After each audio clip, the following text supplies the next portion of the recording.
Air rescues in the aftermath of Hurricane Harvey. The deep floodwater burying cars and homes as the elderly are carried out to safety. Devastation on Mexico Beach. It's like somebody took something and just threw it as hard as they could on the ground. Hurricane Michael leaving blue tarps and many homeless. Matthew. Florence. These images, fresh in mind as another hurricane season begins. The National Hurricane Center already advising, be prepared. The preparedness shouldn't change whether you have a lot of hurricanes or not very many. 1992 with Hurricane Andrew, hardly had any storms, but had a Category 5 in Florida.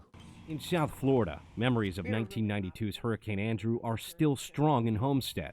We were at home and we heard him coming, and we went out in the yard and watched. A storm so traumatic for Karen Grunwell, it feels like yesterday. People got killed, and so it was just kind of like you were in a war zone, and everything was decimated. 27 years later, there are many overgrown and abandoned lots like this one. The storm stunted Homestead's growth in the 1990s, but it surged back in the 2000s after farmers sold their land to housing developers.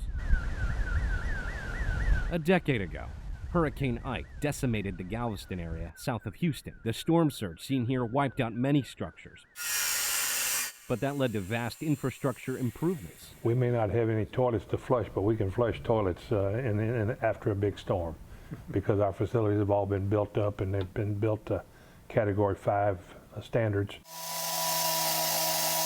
It's a different story in Nichols, South Carolina, where homeowners are still recovering from multiple floods. Hurricane Matthew in 2016 and Hurricane Florence in 2018 pushed many out.